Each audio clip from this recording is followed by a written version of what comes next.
ဖျားသခင်ယေရှုတော်အားဖြင့်ဒူလောဓမ္မကောလိပ်စာရေးစာရေးဝေးတင်ကျမ်းစာကျောင်းကနေပြီးတော့2025-2026စာတင်နှစ်စာဖြေနှစ်အတွက်အားလုံးကိုခရစ်တော်၏နာမ၌ဝမ်းမြောက်စွာကြိုဆိုပါတယ်ယနေ့ခေတ်ကာလနောက်ဆုံးသောကာလရဲ့နောက်ဆုံးသောနေ့ရဲ့နောက်ဆုံးသောအချိန်မှာကျွန်တော်တို့ကရုန်းကန်နေရတဲ့သူတွေဖြစ်တဲ့အတွက်ကြောင့်အချိန်ရှိကြလုံးကစိုက်တဲ့အတိုင်းပဲစိုက်သည့်အကျိုးကောင်းကြီးမိုးရတဲ့အတိုင်းပဲဒီနေ့ကျွန်တော်တယောက်ချင်းစီတိုင်းရဲ့ဘဝတတာလေးမှာပညာရေးရင်တွဲလေပြေဖို့ရအတွက်ဒီနေ့ဒူလောချမ်းသာဝိသင်စာပေးစာယူကျမ်းစာကျောင်းကနေပြီးတော့ဓမ္မပညာကိုရှိပူလေးလာသင်ယူနိုင်မှာကျောင်းတော်ကြီးကလည်းကြိုဆိုတာဖြစ်ပါတယ်ဒီပလိုမာဒီဂရီဘက်ချလာဒီဂရီမာစတာဒီဂရီမိတ်ဆွေဖြစ်ဆိုနေတာဖြစ်ပါတယ်မြည်သည့်အသင်းတော်မြည်သည့်ဂိုင်းကနာမြည်သည့်အဖွဲ့အစည်းမဆိုမြည်သည့်တာသနာမဆိုမြည်သည့်ပုဂ္ဂိုလ်မဆိုကျွန်တော်တို့ဒူလောချမ်းစာ faculty member book member ကနေပြီးတော့စာပေးစာယူကျမ်းစာကျောင်းစာသင်နိုင်ကြောင်းစာဖြေယူနိုင်ကြောင်းဝမ်းမြောက်စွာနဲ့ကြိုဆိုပြီးတော့ဖိတ်ခေါ်တာဖြစ်ပါတယ်။အဲကြောင့်ဒီနေ့ကျွန်တော်တယောက်ချင်းစီတိုင်းကအိမ်မှာဇနီးတောင်းဝင်ခင်မွန်းတောင်းဝင်သာသမီတောင်းဝင်ပညာသင်ကြားနေတဲ့တောင်းဝင်တွေထမ်းဆောင်နေတဲ့တော်လဲကျွန်တော်တို့နေသမီးတို့ပဲညာဘက်လက်ကရန်သူကိုတိုက်ခိုက်မယ်ဘယ်ဘက်လက်ကနေပြီးတော့ကျွန်တော်တို့အိုဒတိုင်းကိုညိုရိုးကိုတည်တဲ့အခါမှာအောင်မြင်ခြင်းကိုရရှိတာဖြစ်ပါတယ်။အဲကြောင့်ဒီနေ့နေချောင်းမတက်နိုင်တော့သူတွေအချိန်မပေးနိုင်တော့သူတွေကျမ်းဂန်ကျောင်းနှစ်ရှည်လာမြန်တကယ်အစစ်မြင့်ကျမ်းစာကျောင်းတွေကိုတွားရောက်ပြီးမတက်နိုင်တော့သူတွေများအတွက်ကျွန်တော်တို့ဒီလိုကျမ်းစာကျောင်းအဝေးတင်စာပေးဆိုင်ကျောင်းကနေပြီးတော့တူတူပါတယ်မိတ်ဆွေရဲ့ဘဝတတာလေးမှာဓမ္မပညာကိုဆက်လက်ပြီးတော့လေ့လာနိုင်မှုရအတွက်မြန်မာလူပြင်ဆင်ထားတာဖြစ်ပါတယ်နော်ဒီပလိုမာဒီဂရီအတွက်သင်ခန်းစာ25ဘာသာဘက်ချလာဒီဂရီအတွက်သင်ခန်းစာ40မာစတာဒီဂရီအတွက်သင်ခန်းစာ40ကျွန်တော်တို့သင်ယူဖြစ်ဆိုနေတာဖြစ်ပါတယ်။အဲဒါကြောင့်အိမ်မှာနေရင်းနဲ့ပဲမိမိ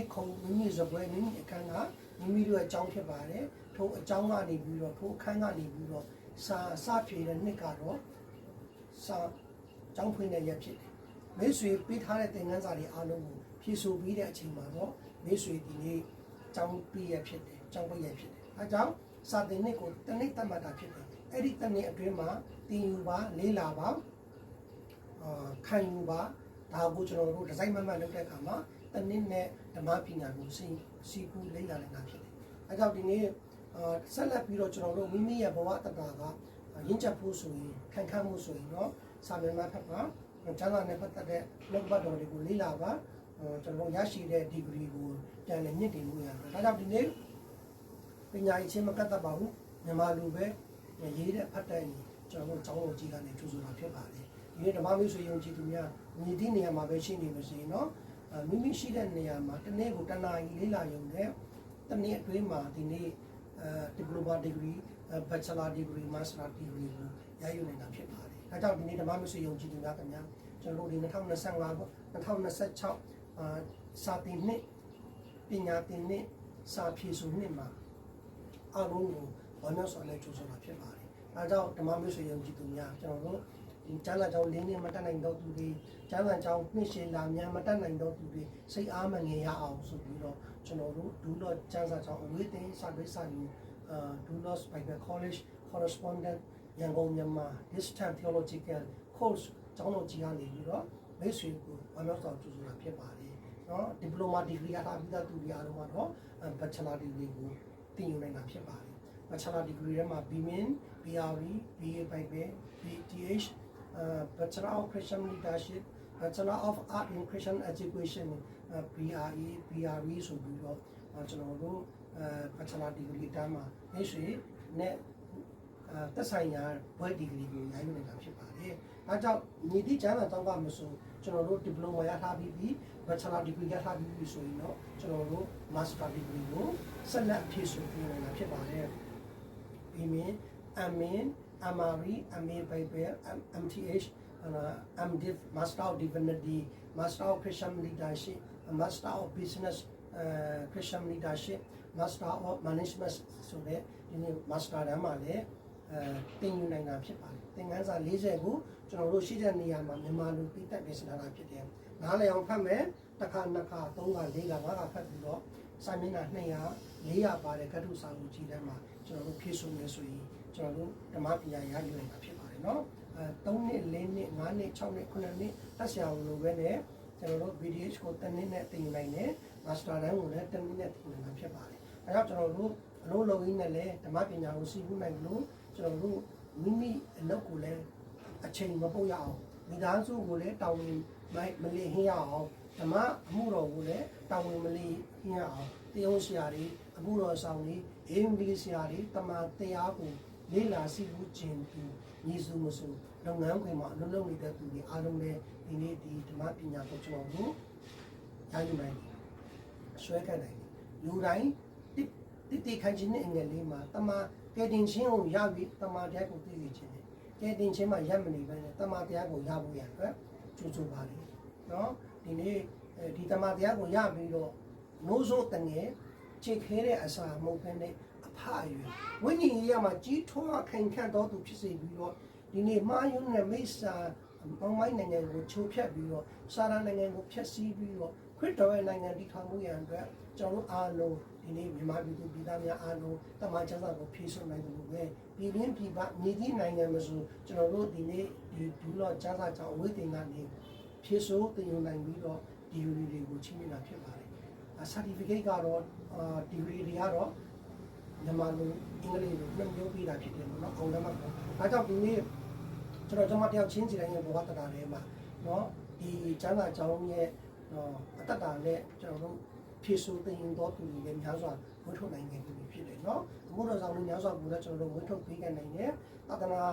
ာများစွာကိုလည်းထောက်ပံ့နိုင်တော့ခွင့်ပြုဖျားရှင်ပေးတယ်ဒါလည်းမကဘဲနဲ့ကျွန်တော်တို့အငယ်ဆုံးသောသူတွေအတွက်ဒီဘက်မုဆိုးမတွေအတွက်ထောက်ပံ့နိုင်လို့ပဲဒီကျမ်းစာကြောင်းအဖြစ်ဖျားခင်နိုင်ငံတော်အလင်းထုံးလင်းမှုရအတွက်ကျွန်တော်တို့ဥဒ္ဒချက်သေးတဲ့ခရစ်တော်ရဲ့နိုင်ငံတော်ထဲမှာညောင်များစွာသောဓမ္မ college နော်ကျမ်းစာကျောင်းတွေဒီတက္ကသိုလ်တွေများစွာထဲမှာကျွန်တော်တို့ဒီဒူလော့ကျမ်းစာကျောင်းကိုဖျားခင်ချင်းမြောက်ကောင်းကြီးပေးခဲ့တဲ့အချိန်တိုင်းနဲ့လည်းကျေးဇူးတော်ချီးမွမ်းတယ်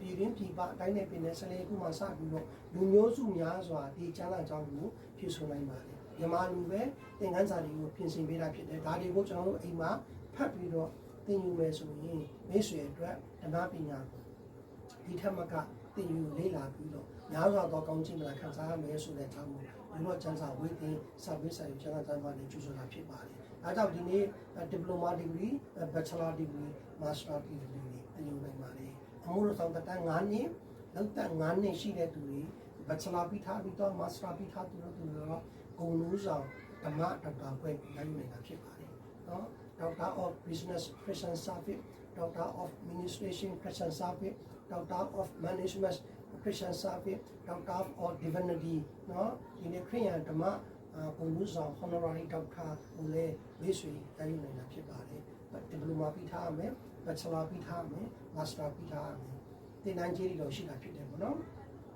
bachelor degree အတွက်သင်တန်းကြီးရှိတယ် diploma degree အတွက်သင်တန်းကြီးရှိတယ် master degree အတွက်သင်တန်းကြီးရှိတယ်ပြည်တွင်းအတွက်ကတော့မြန်မာငွေနဲ့ပြင်ဆင်ထားတာဖြစ်ပါတယ်ပြည်ပနိုင်ငံကတော့ USD နဲ့ပေးသွင်းမှာဖြစ်ပါတယ်ပြည်တွင်းပြည်ပနော်ကုန်ကျစရိတ်ငွေကြေးကတော့တစ်ခုနဲ့တစ်ခုမတူဘူးဖြစ်တယ်ပြည်တွင်းအတွက်ငွေကြေးသတ်မှတ်ထားတဲ့မြန်မာငွေနှုန်းရှိလို့ပြည်ပကိုလည်းပြည်ပငွေနဲ့သွင်းရမှာဖြစ်တယ်ဆိုတဲ့အကြောင်းကိုဒီနေ့ကျောင်းတော်ကြီးကနေကြိုးဆိုတာဖြစ်ပါတယ်2025-2026ပညာသင်နှစ်စာဖြည့်သင်နှစ်မှာမိတ်ဆွေကိုလည်းကြိုးဆိုတာဖြစ်ပါတယ်မိတ်ဆွေရှိတဲ့နေရာမှာရပ်မနေပဲဓမ္မပညာကိုဆက်လက်လက်ခံမှုဆက်လက်တိုးပွားမှုရတယ်နော်ကျွန်တော်တို့ရှိတဲ့နေရာမှာတင်ငယ်မနေပဲနဲ့ခေါင်းဆောင်ကောင်းတွေကိုဖြစ်စေချင်တယ်နော်သူများနောက်လိုက်မဖြစ်စေချင်ဘူးချင်းသေးကိုဝတ်ထုတ်လို့ပဲခေါင်းဆောင်ကခေါင်းဆောင်ကောင်းတွေဝတ်ထုတ်ဖို့ကျွန်တော်တို့ပြင်ဆင်တာဖြစ်တယ်ကျွန်တော်သူများနောက်လိုက်တဲ့သူဖြစ်စေချင်ဘူးသူများကိုဥဆောင်နိုင်တဲ့သူအတင်းတော်မှာဥဆောင်နိုင်တဲ့သူတွေသာသနာမှာဥဆောင်နိုင်တဲ့သူတွေဒီနေ့ပြောဆုံးတဲ့ဝိညာဉ်တော်ကိုကိုယ်တိုင်ကောင်းမွန်စွာဥဆောင်နိုင်မှုရတဲ့ဓမ္မပညာကိုမြင့်တင်ပြီးတော့ upgrade လုပ်ပေးတာဖြစ်တယ်။အဲကြောင့်ဒီနေ့ဓမ္မမျိုးဆွေယုံကြည်သူများခင်ဗျာကျွန်တော်တို့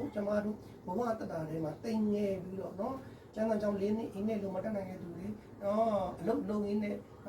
အားငယ်နေတဲ့စိတ်တွေမရှိဘဲနဲ့ဒီနေ့ကျမ်းစာကြောင့်ကိုဆက်သွယ်နိုင်ပါတယ်။ကျောင်းရဲ့လိပ်စာကတော့အမှတ်2လေးကျောင်း